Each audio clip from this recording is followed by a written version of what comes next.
Good evening friends, welcome. आप लोग कैसे हैं? उम्मीद है आप लोग एकदम मस्त होंगे। ये देखिए, आज मैं आप लोगों के साथ वीडियो में अपने गौ माता की क्लिप लेके आ गई हूँ। ये देखिए मेरी तीनों गौ माता, ये सबसे बड़ी वाली हैं और इनकी ये दोनों बेटियां हैं।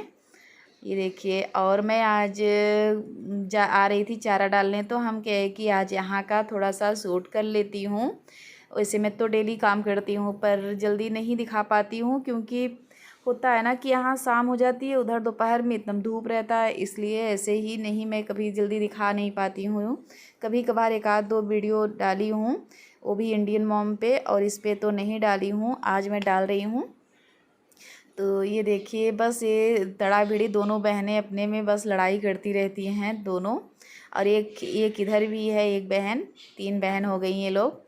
तो फिर इधर मैं जल्दी जल्दी चारा डाल देती हूँ। काफ़ी टाइम हो गया, एक तो काम भी होता है ना, दो दो चैनल है तो दोनों चैनल पे काम करना बहुत मुश्किल सा हो जाता है। दोनों पे लॉन्ग वीडियो डालती हूँ तो दोनों पे डालना, और घर के काम तो वैसे भी बहुत रहते हैं। तो थोड़ा सा शाम हो गई थी, यहाँ 6:30 हो रहे थे, तब मैं आई जल्दी जल्दी काम अपना करने लगी। यहाँ ये देखिए, तीनों गौ माता को इसी तरह से चारा डाल के, उसके बाद जो ये भूसा डालना है, भूसा डाल के उसके बाद फिर चूनी और खरी और चोकर यही सब चलाती हूँ। अभी चला के दिखाती हूँ। ये डाल दी। अब इसमें मैं जो कपिला पशु आहार मिलता है ना, वो भिगोई हूँ, और सरसों की खली भी डालती हूँ, पर सरसों की खली इस समय मिल नहीं रही है, तो बस चूनी और खली ये कपिला पशु आहार वाला ही खिला रही हूँ। नहीं तो सरसों की खली ज़्यादा फ़ायदा ज़्यादा वही करती है।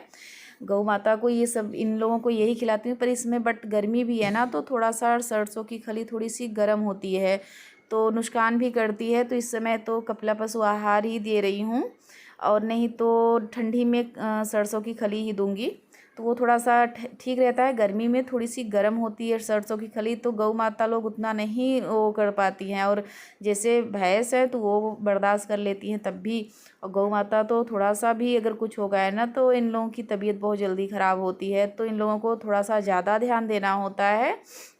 तो थोड़ा सा भी हुआ ना, जैसे एक ये सब गौ माता शुक्रवार होती हैं, अगर थोड़ा सा भी मौसम का इधर उधर हुआ तो तुरंत बीमार हो जाएंगी। तो इन लोगों को थोड़ा सा ध्यान ज़्यादा ही देना पड़ता है। वैसे भी आप लोगों को पता होगा, इस साल तो बारिश तो हो नहीं रही है, तो इसके चक्कर में और परेशान हैं ये लोग गर्मी से। और ये मेरी सबसे बड़ी वाली गौ माता हैं, और ये तो मुझे बहुत अच्छी भी लगती हैं और बहुत समझदार हैं। और इनको तो मैं जल्दी रेरी भी नहीं मारती, ना तो गाय बोलती हूँ, गौ माता हमेशा इनको गौ माता ही बोलती हूँ। जल्दी मैं इनको बिल्कुल नहीं, ये नहीं कि गैया ये वो कुछ भी नहीं बोलती हूँ, सिर्फ गौ माता ही इनको बोलती हूँ।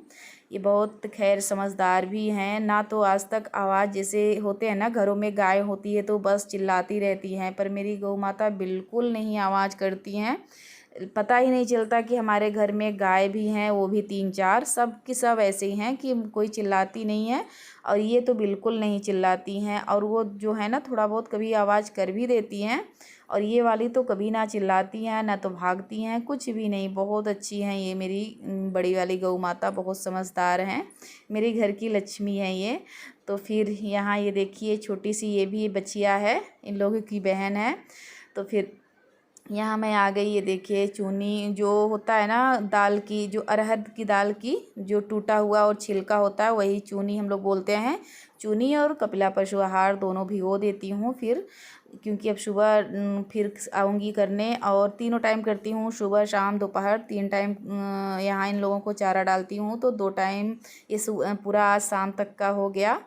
अब यहाँ है कि थोड़ा सा यहाँ भी काम होता है। मैं सोची कि कुछ यहाँ थोड़ा सा ना बगीचा है, तो मैं बहुत ज़्यादा डरती भी हूँ, शाम का वक्त रहता है ना, तो एक तो अकेले आती हूँ।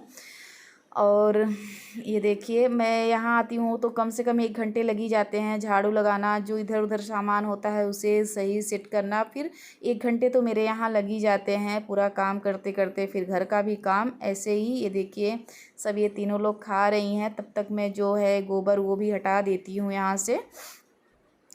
पर अच्छा मुझे बट यहाँ बहुत लगता है, कितना भी अगर मुझे कोई प्रेशर नहीं है पशु रखने का, पर मुझे अच्छी लगती हैं गौ माता, इसलिए मैं रखती हूँ और इनकी सेवा करना भी बहुत अच्छी बात है। तो मैं बट यहाँ सेवा भी इनकी हो जाती है और सही भी है, तो मैं इसलिए रखती हूँ। मेरे कोई प्रेशर नहीं है, घर में कोई है ही नहीं तो प्रेशर कौन देगा, पर मैं अपने स्वेच्छा से ही रखती हूँ। मुझे गौ माता की सेवा करना बहुत अच्छा लगता है, इसलिए मुझे अगर आती हूँ ना तो एक आध घंटे पहले, तो इस समय यूट्यूब में थोड़ा सा व्यस्त हो गई हूँ, नहीं तो आती थी ना तो एक दो घंटे ही इन लोगों के पास ये डाल के ये लोग खाती रहती, तो मैं यहाँ इन लोगों को देखती रहती, खिलाती थी। अब थोड़ा सा व्यस्त हो गई हूँ, इसलिए थोड़ा सा टाइम नहीं दे पा रही हूँ, तब भी आती हूँ तो ज़रूर इन तीनों लोग को जब तक ना खिलाओ ना, तो तीनों बस ऐसे सर को हिलाती रहती हैं, तो तीनों लोग को थोड़ा थोड़ा ज़रूर सहलाओ खिलाओ। और यहाँ मैं करके आ गई, देखिए कितना पसीना मुझे हुआ है। यहाँ एक नल लगा हुआ है ताकि पैर हाथ धुल के तब अंदर जाती हूँ, नहीं तो कितना भी है थोड़ा सा, कितना भी बच बच के करो थोड़ा तो कुछ ना कुछ लग ही जाता है, तो इसलिए यहाँ एक नल लगवा दी हूँ ताकि हाथ पैर सब कुछ धुल के उसके बाद अंदर जाती हूँ। तो इस गर्मी इतनी ज़्यादा है कि काम अगर कर लो ना तो फिर पसीना पसीना हो जाता है। अभी देखती हूँ बच्चे मेरे क्या कर रहे हैं, काफ़ी देर से मैं उधर पीछे गई थी, काम कर रही थी। और बच्चे हैं तो फिर अगर ना रहो तो फिर या मोबाइल देखेंगे तो या तो टीवी देखेंगे, यही करेंगे। अब यहाँ आ गई थोड़ा था, ये देखिए पर बिटिया रानी तो कुछ ना कुछ कर रही हैं। यही अपने ब्लॉग का करती हूँ इन। अगर पसंद आया तो लाइक करिए, सब्सक्राइब करिए, ज़्यादा से ज़्यादा शेयर करिए। Bye bye friends.